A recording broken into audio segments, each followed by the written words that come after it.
16 বছর বিএনপি ইন্ডিয়ার কারণে নির্বাচন থেকে বঞ্চিত ছিল, ক্ষমতা আসতে পারে নাই। তারেক রহমান নির্বাসিত, খালেদা জিয়ার মতো সাবেক প্রধানমন্ত্রী জনপ্রিয় নেত্রী ইন্ডিয়ান পলিসির কারণে জেলে ছিল। আওয়ামী লীগের আমলে ধরেন আমাদের চরিত্র হনন, সোশ্যাল মিডিয়াতে নানান ধরনের বাজে প্রোপাগান্ডা ছড়ানো একটা কাজ করতো।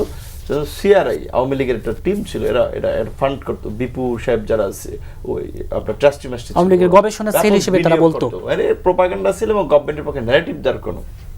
এখন দেখলাম ও কিছু ক্ষেত্রে ইন ফেভার অফ গভর্নমেন্ট এবং মানে ডিসফেভার অফ অপোজিশন, যারা নির্বাচন নিয়ে আমরা একটু কথা বলি, তাদের চরিত্র হনন থেকে শুরু করে বিএনপির মহাসচিব মির্জা ফখরুল সাহেব, বিএনপির সিনিয়র নেতা সালাউদ্দিন সাহেব, আমির খসরু মাহমুদ, রুমিন আপা, শামা ওবায়দ, এরকম টপ লিডার সবাইকে ভারতের দালাল বানিয়ে দিচ্ছে।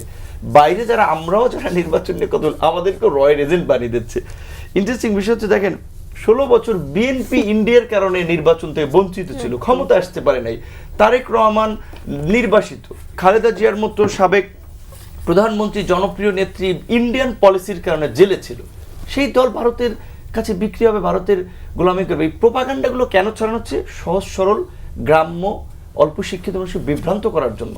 প্লাস যে আমরাও যারা কথা বলছি, এরা কারা দেখেন 2-3 জন ইউটিউবার, এদেরকে আমি বলি ইউটিউবার কাল্ট, মানে এদেরকে একটা কাল্ট হিসেবে তৈরি করেছেন যে তারা একটা পীর, তারা বলবে আর তাদের কিছু ফ্যান ফলোয়াররা এগুলো ঝাঁপাই পড়বে।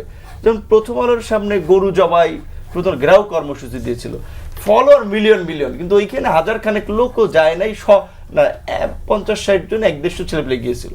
তো এই ধরনের একটা বিশৃঙ্খলা এবং উস্কানি কিছু ইউটিউবাররা তৈরি করতেছে।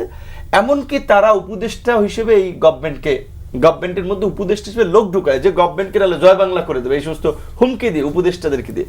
তাহলে একটা গভর্নমেন্ট যদি ইউটিউবারের কারণে যদি উপদেষ্টা নেয় একজনকে, যে না সে ভালো, তাকে নিতে হবে, নিচে বিভিন্ন ব্যবসায়ীর কাছে ফোন দেয় যে আপনার অফিসের সামনে বুলডোজার পাঠানো হবে, আমাদের অমুক লোক, তাকে ফান্ড করেন।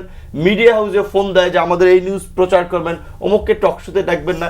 এবং ওই যে আপনার আরো কিছু বিশৃঙ্খলা সাকিবে যেটা বললেন যে, এবং রুমিনা আপা যে একটা মেয়েকে এইভাবে লাথি দিল, পুলিশ সাথে সাথে অ্যাকশন নিয়ে গ্রেপ্তার করার দরকার ছিল, কিন্তু সক্ষমতা দেখাইতে পারেনি। একটা শক্তিশালী দলের লোক গ্রেপ্তার করলে আবার কি হয়? তাহলে তার মানে বোঝা যাচ্ছে আইন শৃঙ্খলা বাহিনী এখন সিদ্ধান্ত নিতে পারছে না, আর সরকার সেই মুরুদটা দেখাইতে পারে না। 9 মাসেও আপনি দেখাইতে পারেন। সুতরাং আপনি যদি 9 বছর ক্ষমতায় থাকেন, এই ল অ্যান্ড অর্ডার আপনি কন্ট্রোল করতে পারবেন না। পুলিশ সংস্কার বা পুলিশের প্রমোশন পদোন্নতির কমিটির সদস্য সচিবকে আমাদের ছাত্র সহকর্মী সদস্য আসিফ, আবার জনপ্রশাসনকে মাহফুজ, তাদের একটা মিনিস্ট্রি চালানোর অভিজ্ঞতা নাই। পুরো প্রশাসনকে তারা ডিল করবে কিভাবে? প্রশাসন তার সাথে অ্যাডজাস্টই তো করবে না। তারপরে যার একটা মিনিস্ট্রি চালানোর অভিজ্ঞতা নেই, এলজিডির মতো ভারী মিনিস্ট্রি যেটা সবসময় পাওয়ার পার্টির সেক্রেটারি পদমর্যাদা সিনিয়র লিডাররা চালায়,